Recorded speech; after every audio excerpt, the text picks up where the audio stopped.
Hermanos, estamos trabajando el tema, lo que ningún discípulo del Señor debe olvidar.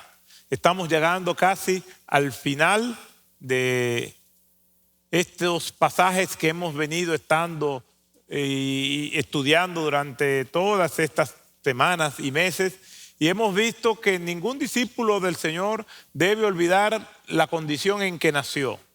La Escritura dice claramente que todos nosotros nacimos muertos espiritualmente. Literalmente, en este texto, que es nuestro punto de partida, dice que nosotros nacimos muertos en delitos y pecados, como dice este pasaje, que presenta esos tres estados del ser humano y que nosotros, los discípulos del Señor, no debemos olvidar. Nacemos muertos en delitos y pecados, no hay bueno ni en uno, no hay quien busque a Dios, no hay quien entienda, dice el apóstol Pablo a los romanos en el capítulo 3. Y el apóstol Pablo vuelve y señala lo mismo de otra manera, pero apuntando a la misma realidad. Todos los seres humanos nacemos muertos espiritualmente, en rebeldía con Dios.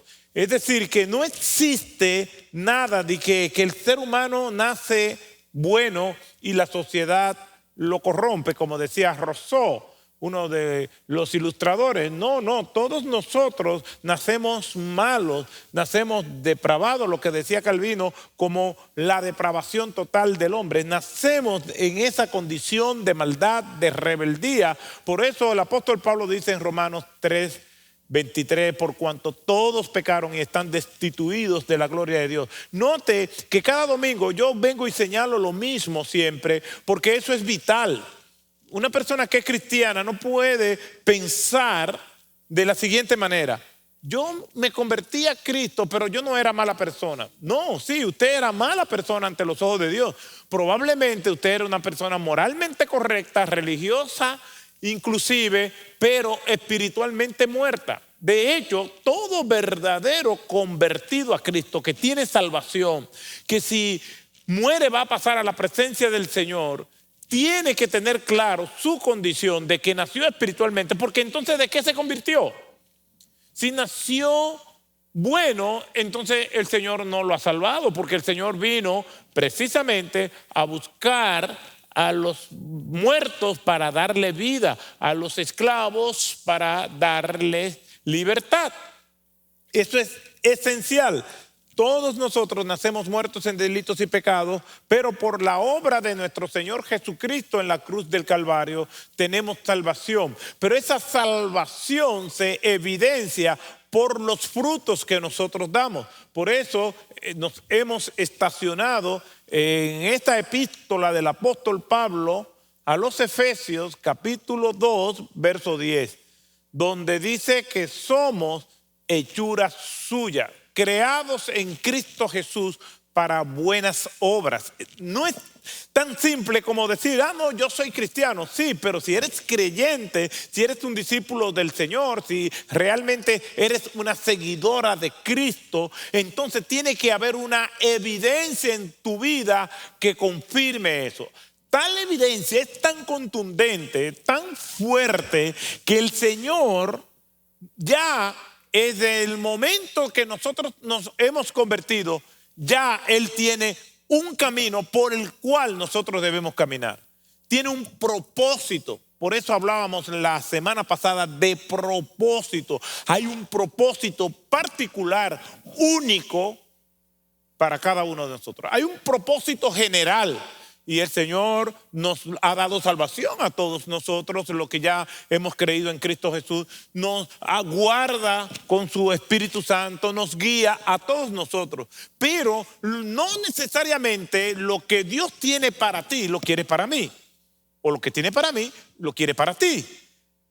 Ese es el propósito del cual hablamos. En un momento determinado, yo entendí no solamente que el Señor me salvó, sino que el Señor también quería que yo le sirviera como pastor. Y yo duré aproximadamente 2 años tratando de clarificar eso, porque yo tenía mi propósito en la vida. Ya yo era cristiano y yo tenía mi propósito, yo tenía mis agendas, mis aspiraciones de lo que yo quería hacer. Pero en mi lista de cosas que yo quería hacer, aunque sí yo quería ser y seguía siendo un cristiano, yo nunca puse en mi lista ser pastor. Lo que quiere decir que aunque yo tenía mi lista de lo que yo anhelaba hacer, en el tiempo el Señor fue reconfigurando esa lista. Cuando tú vayas a hacer tu lista de lo que tú entiendes que te gustaría hacer, que no está mal, pero no lo escriba con bolígrafo, escríbelo con lápiz, porque el Señor se va a encargar de borrarlo. Otros, en cambio, son tan severos y tan cerrados en lo que quieren hacer, que su lista ellos le escriben con bolígrafo y le dicen a Dios, fírmame ahí, como si fuera una orden de compra. Y no le debemos pedir al Señor como si fuera una orden de compra. Toma, Señor, fírmame eso es lo que yo quiero. No nos interesa en lo más mínimo que tú puedas decirnos algo contrario a eso.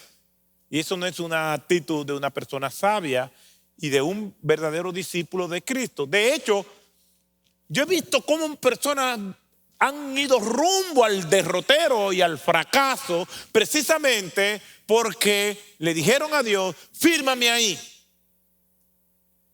Como decía Elizabeth Elliot, una de las más grandes misericordias de Dios se manifiesta cuando Él, a muchas peticiones nuestras, nos dice no.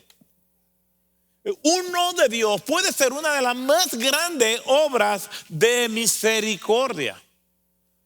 Entonces, hermanos, Dios preparó un camino. Nuestra oración, nuestro propósito es saber qué es lo que Él quiere de manera particular para cada uno de nosotros.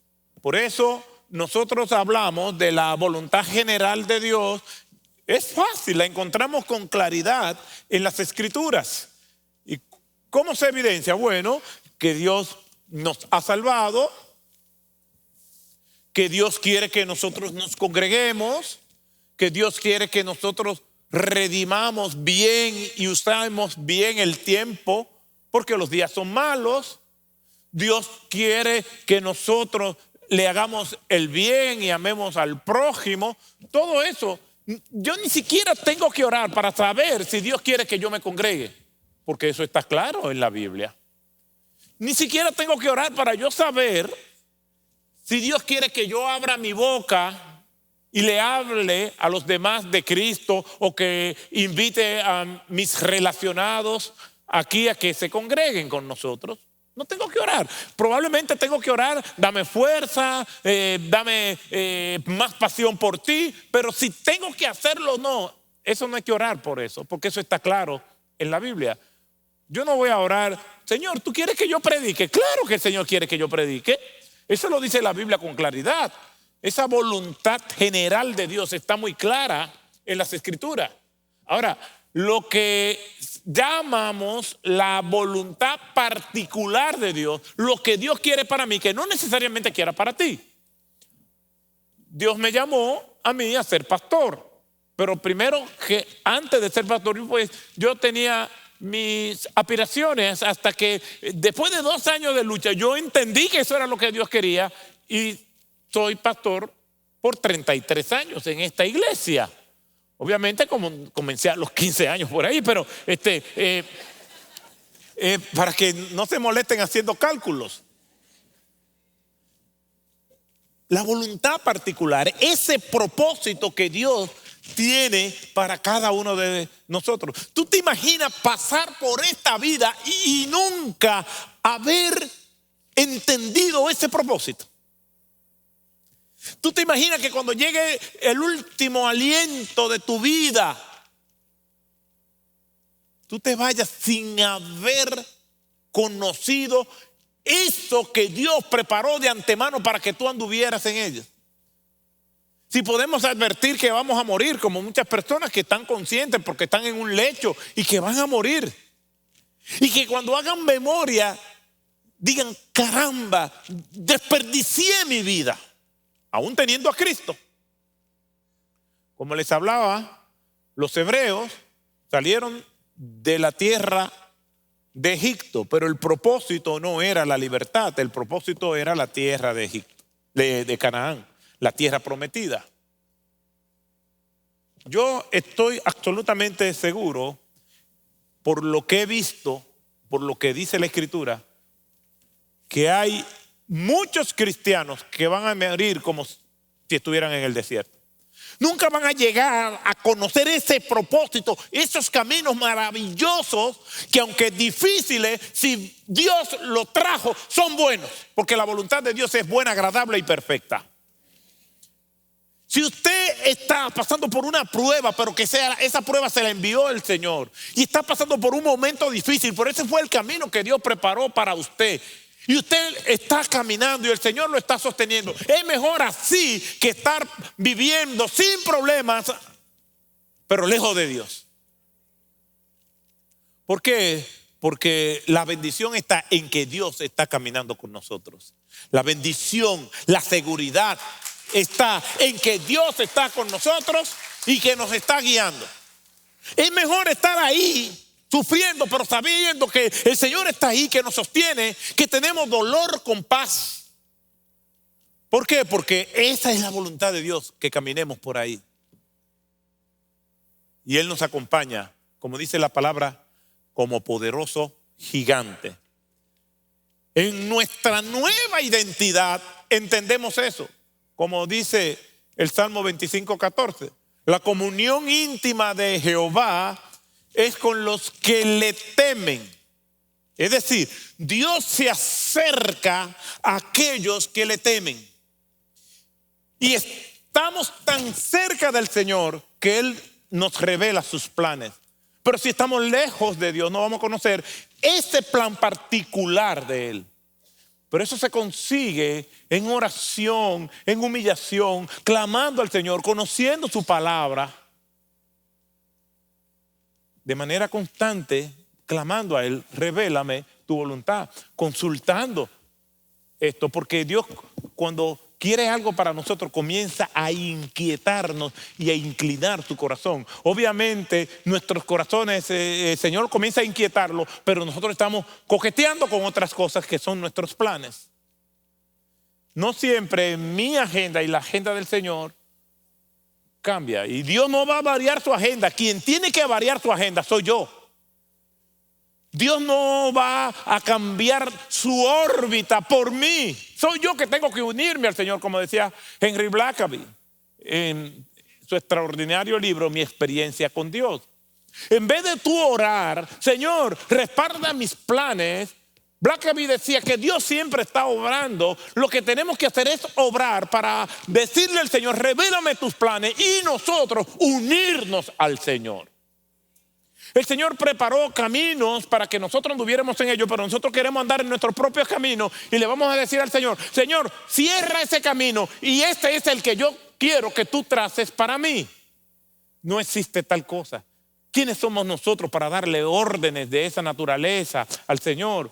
Qué arrogante es el corazón humano que le dice a Dios, yo cancelo tu voluntad, yo decreto en contra de lo que tú has dicho. Una conocida artista le dijo en una oración pública a Dios, no acepto un no como respuesta a lo que tú has decretado. Qué arrogante es el corazón humano. Dios ha dicho que Él ha preparado camino para nosotros. Humildemente tenemos que acercarnos al trono de la gracia, decirle, Señor, perdóname, gracias porque tú te humillas a escucharme, gracias, Señor, porque tú estás atento a mi clamor. Ahora, Señor, muéstrame tu camino. Y probablemente cuando Dios te muestre el camino no te lo encontrarás bonito, pero es el camino más seguro. El camino que lleva a la perdición es un camino ancho, donde va mucha gente, donde van a hacer cosas que a tu carne le gusta. Probablemente te aburre un sermón, probablemente no cantas al Señor, pero este es el camino del Señor. Tiene que decirle al Señor, dame apetencia por las cosas tuyas. Prefiero alabarte a ti, Señor, antes que el reggaetón. Pero pídeselo. ¿Te gusta el reggaetón? Yo puedo entender, no puedo entender que te guste porque a mí no me gusta, pero puedo entender que te gusten cosas que Dios repudia. En nuestra carne, nuestro corazón se inclina por cosas que Dios prohíbe. Yo no me escandalizo por eso. Yo lo que le digo, Señor, ayúdame, dame la fortaleza para yo amar lo que tú amas y yo odiar lo que tú odias. En nuestra nueva identidad, si alguno está en Cristo, nueva criatura es. Como dice el apóstol Pablo a los romanos en el capítulo 12, versículo 2. Y en ese capítulo 12, el apóstol Pablo en el versículo 1 dice que nosotros debemos dedicar nuestros cuerpos al Señor, y en el versículo 2 que debemos dedicar nuestra mente. Y esa batalla que se origina primero en nuestras mentes, el Señor nos dice, no conforméis a este siglo, sino transformado por medio de la renovación de nuestro entendimiento. Si nosotros somos una nueva criatura, nuestro entendimiento también es nuevo, nuestra cosmovisión, nuestra manera de ver la vida también cambia. Ya no vemos la vida igual. Y tenemos que decirle al Señor que nuestra mente no se distraiga con eso que nos desvía de Él. Pero el que está en Cristo no es que no tiene lucha, es que le pide al Señor a ser victorioso en Él y amar el camino que el Señor ha trazado por nosotros. No es que no hay lucha, sí hay lucha con sudor, con sangre, con desesperación. A veces estamos comiendo el polvo de la derrota, pero nos levantamos en el nombre del Señor para seguir adelante por el camino que el Señor quiere que nosotros andemos.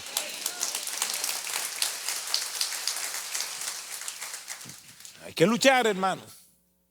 Hay que decirle al Señor, ayúdanos. Una vez más leemos esa porción de la carta del apóstol Pablo a los Efesios. Capítulo 2, verso 10, Efesios 2, 10. Vaya conmigo a las Escrituras. Efesios 2, 10.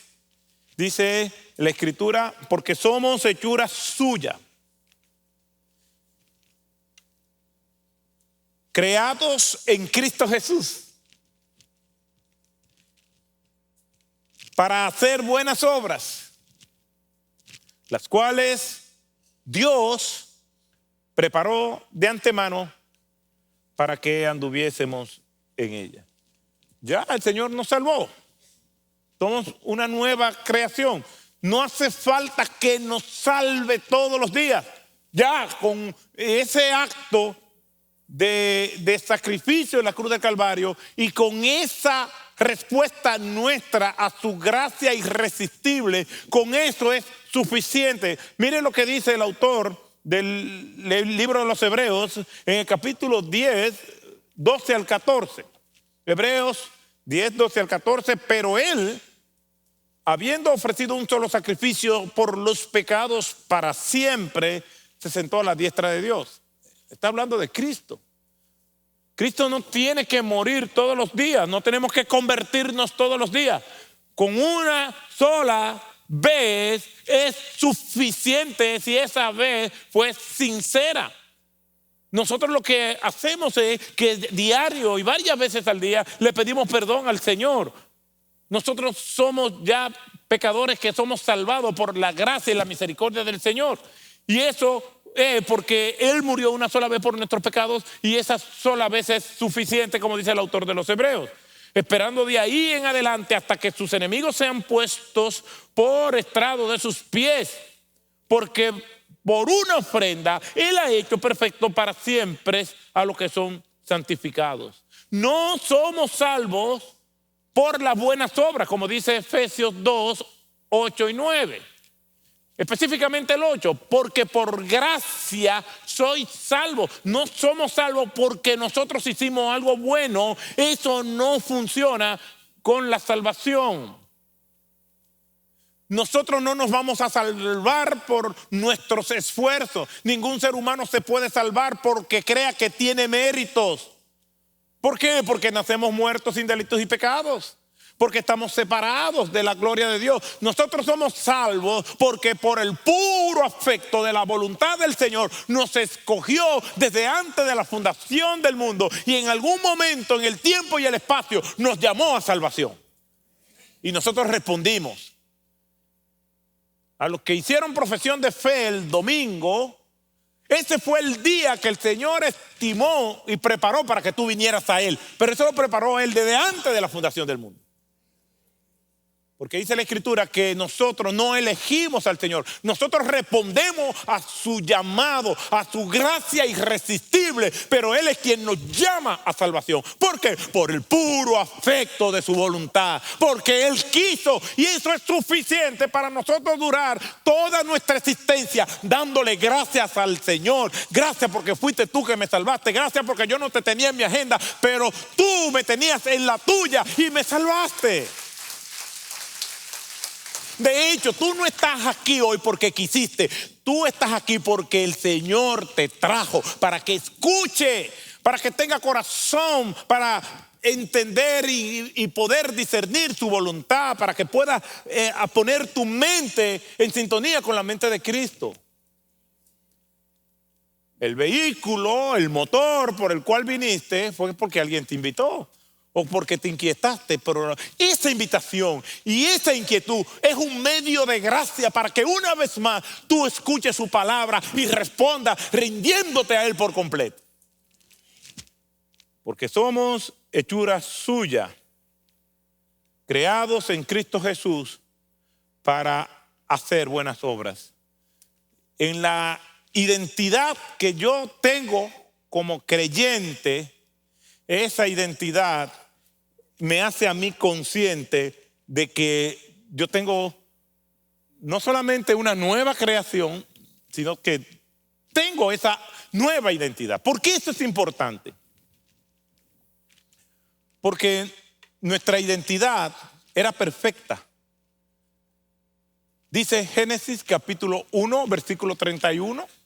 Y vio Dios que todo lo que había creado era bueno en gran manera. Era bueno. Las emociones, los sentimientos, las decisiones eran perfectos. Ahora, ¿cuándo ocurre la caída de Satanás y de todos sus ángeles?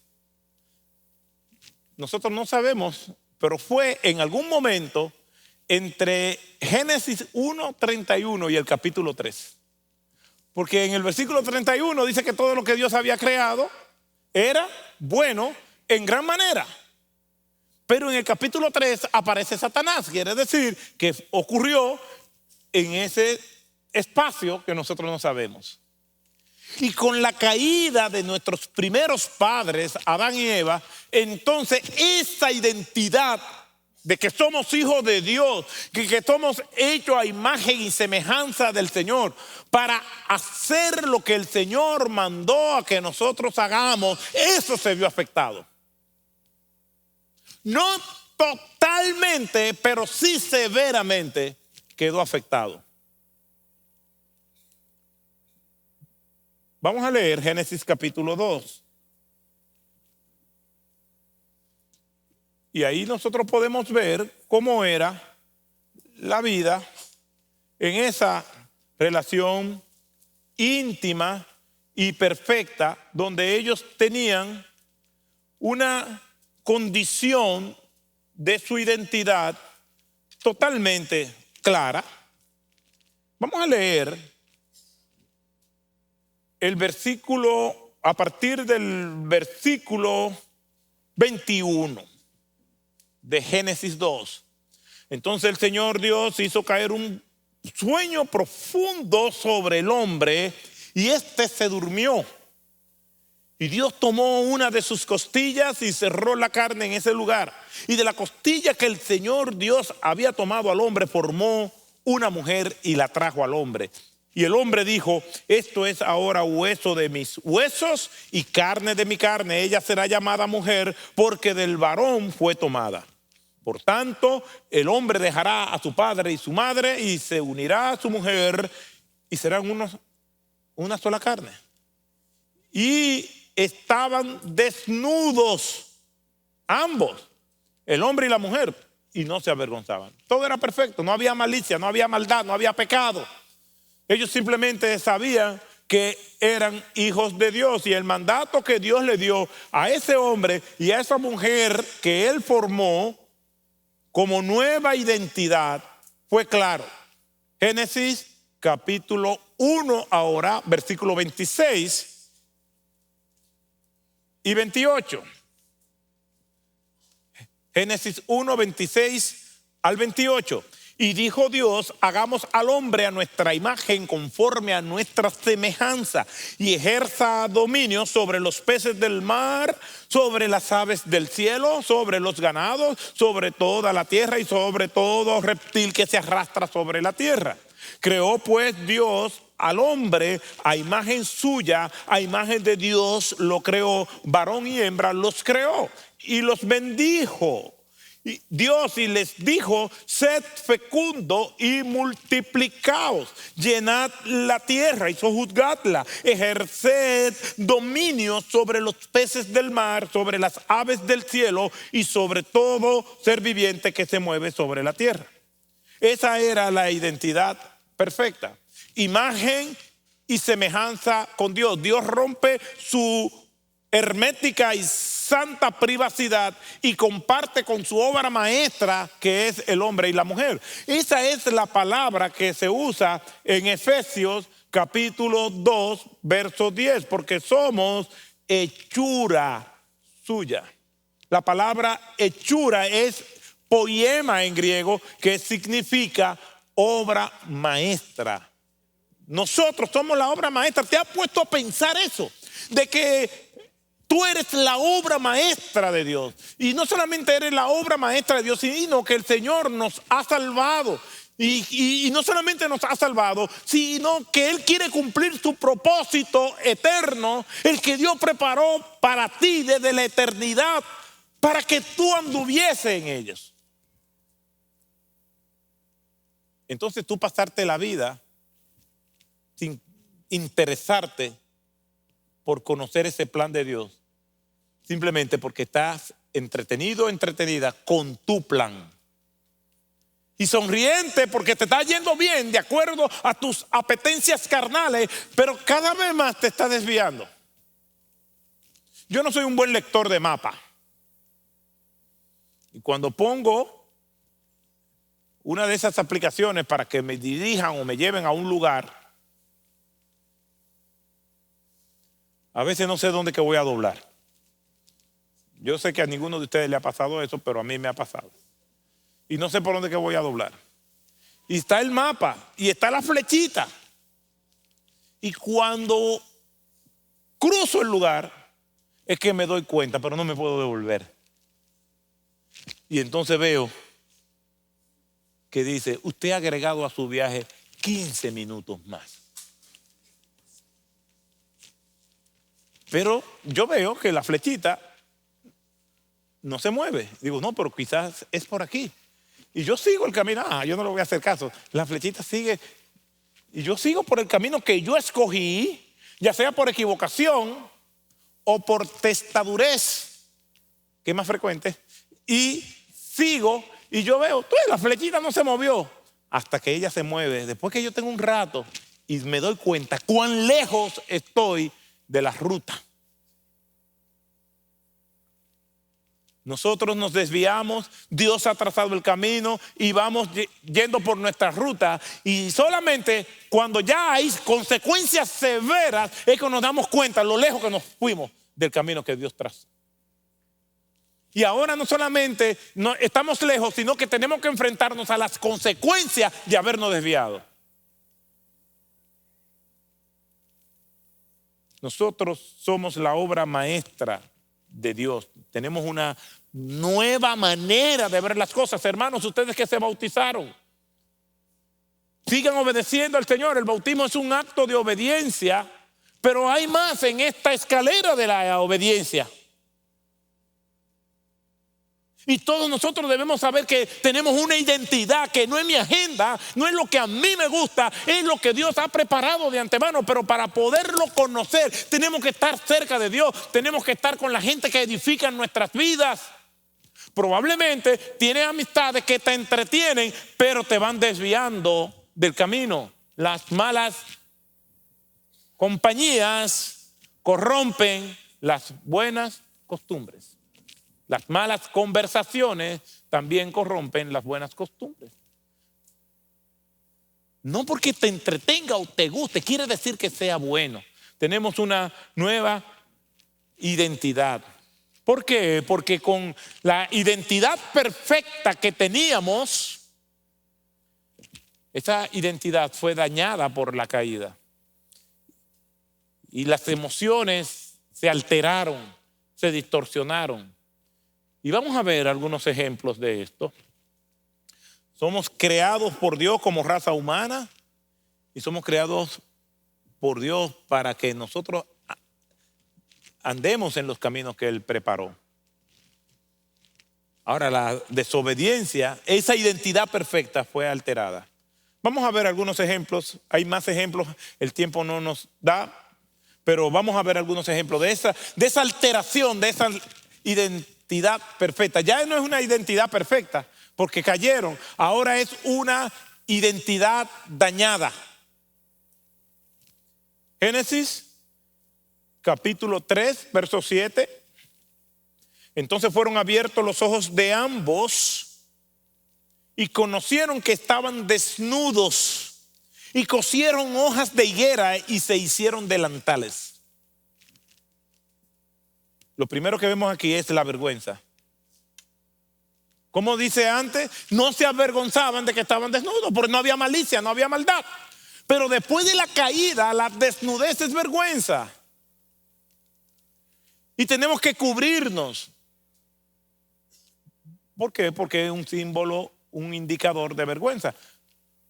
¿Recuerdan que Noé se emborrachó y uno de sus hijos se burló de él? En vez de cubrir la vergüenza de su padre. Ellos se avergonzaron, cosieron para sí unas vestimentas para cubrir su vergüenza. Pero no es suficiente.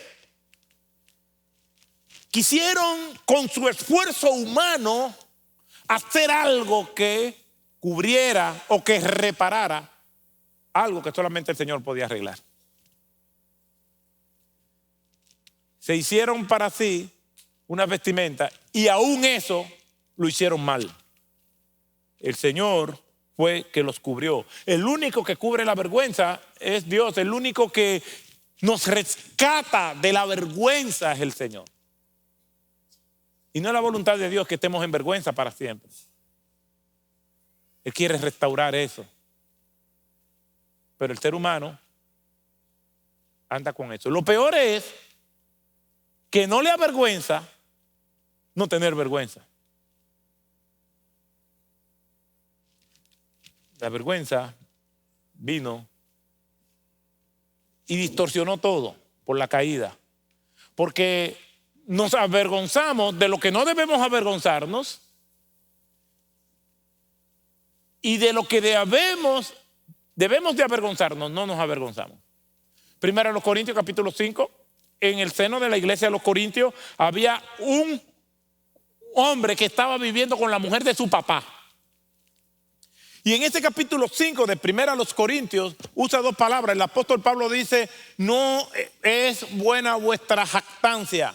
Ustedes están hinchados. Ambos términos apuntan que se sentían orgullosos de ese pecado. De lo que tenían que avergonzarse, no se avergonzaban. No solamente entró la vergüenza, sino la culpa. Génesis capítulo 3, verso 8. Y oyeron al Señor Dios que se paseaba en el huerto al fresco del día. Y el hombre y su mujer se escondieron de la presencia del Señor delante o entre los árboles del huerto. La voz de Dios que antes le acariciaba, tenían una perfecta comunión con Dios, ahora le tienen miedo a Dios o la culpa se lo está comiendo.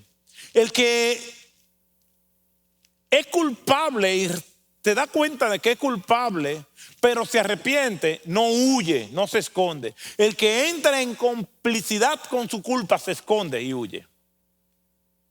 Proverbio 28:13. El que disimula, el que cubre sus pecados, el que lo quiera tapar, sus pecados, no prosperará.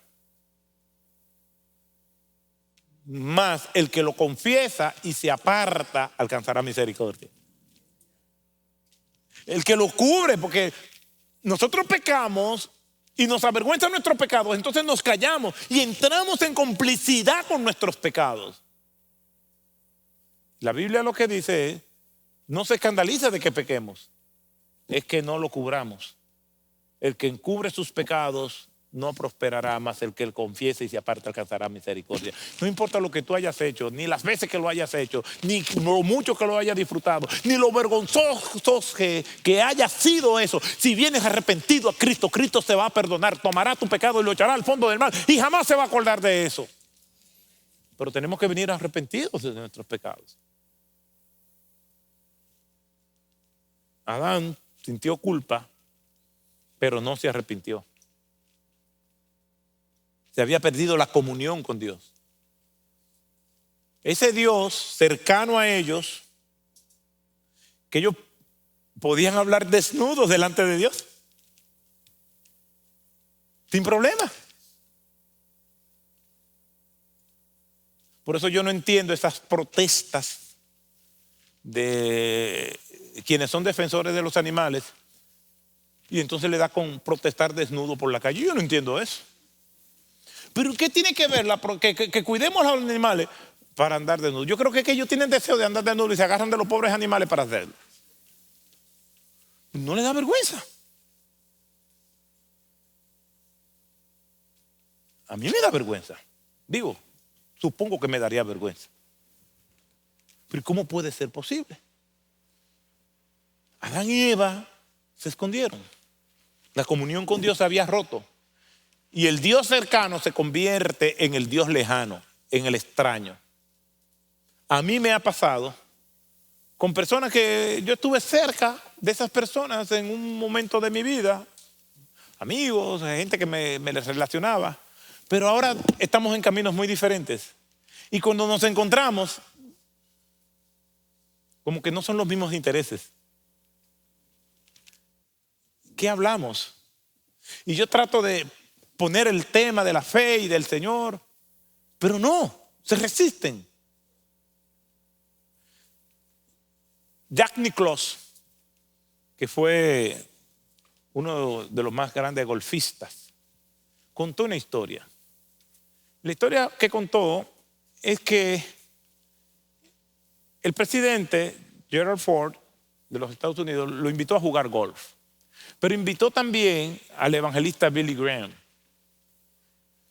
Y también invitó a otro golfista adicional a jugar.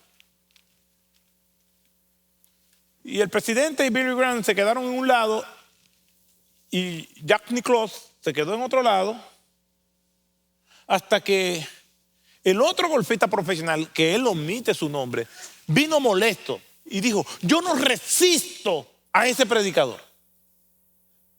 Si yo hubiera sabido que el presidente lo iba a invitar, yo no hubiera venido. No lo resisto. Este hombre quiere inculcarle sus creencias a uno. Y eso no es obligado. Eso es si uno quiere. Y solamente es que lo que piensa es que uno se convierta. Me tiene cansado ya. Tiró el palo. Nicklaus dice que él no le dijo nada, pero estaba extremadamente airado, fuera de sí. Hasta que cuando se calmó, él le acercó y le dijo, ¿y qué fue lo que te dijo Billy Graham? Dice, no, él no me ha dicho nada. Es que yo supongo que eso es lo que Él quiere que yo me convierta. No lo resisto ni siquiera su presencia delante de mí. ¿Pero qué dijo? No, lo que me preguntó era cómo yo podía hacer mejor, Él podía hacer mejor swing. Me preguntó sobre cómo yo pudiera perfeccionar, cómo Él pudiera perfeccionar el gol. No hablaron nada de la fe, de la Biblia, ni de Dios, ni nada. Pero aún así este hombre no resistía a eso.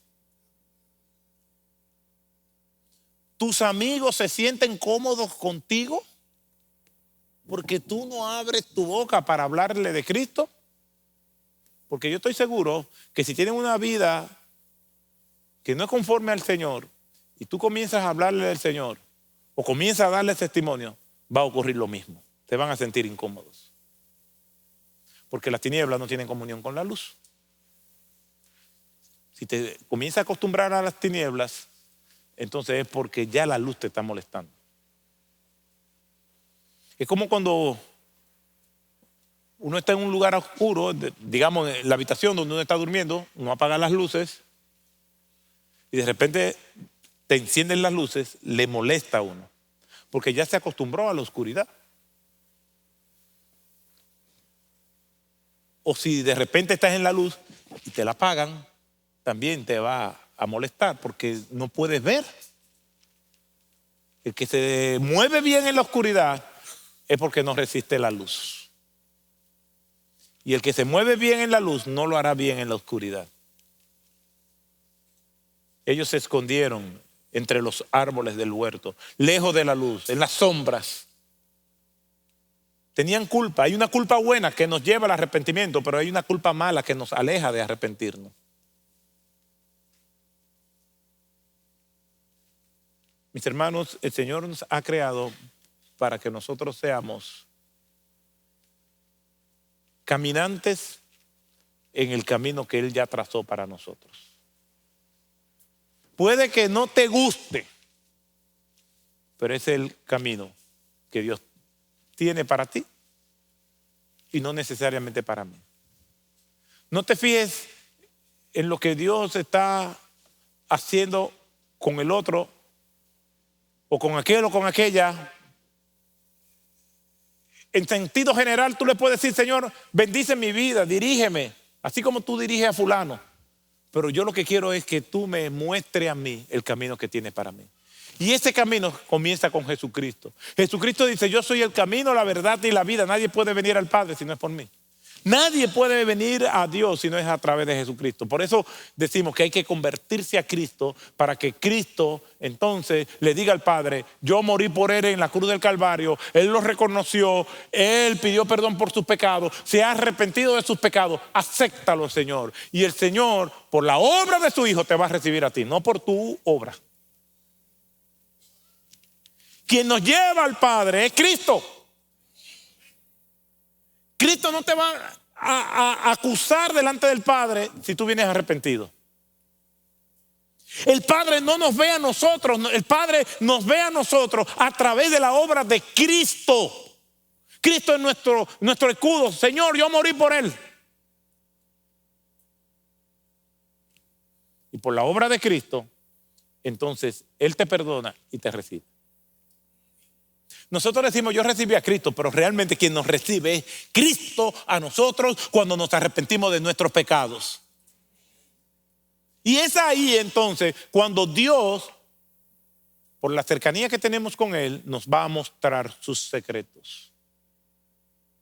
Como dice el profeta Jeremías en el capítulo 33, verso 3 de su libro: clama a mí y yo te responderé, y te enseñaré cosas grandes y ocultas que tú no conoces. ¿Quieres conocer eso? Clámale al Señor. Pero no le vas a gritar, clámale al Señor de cerca, porque si estás cerca no hay necesidad de gritar. Así que, hermanos, amigo que está de visita aquí, somos creación de Dios. Y cuando nos convertimos a Cristo, que venimos a Cristo, somos hechura en Cristo Jesús. Nuestra nueva identidad o nuestra identidad es restaurada. Aquellas identidad que se dañó, que quedó destrozada, ahora es restaurada por medio de Cristo Jesús. Y son tan grandes las cosas que Él tiene para nosotros, que serían los más dignos de lástima. Aquellos que son creyentes, pero pasaron por esta vida lejos del camino que el Señor preparó. Tienen salvación, pero la salvación no es el propósito. El propósito es glorificar a Dios. Cierre sus ojos, vamos a orar. Padre Santo, te adoramos.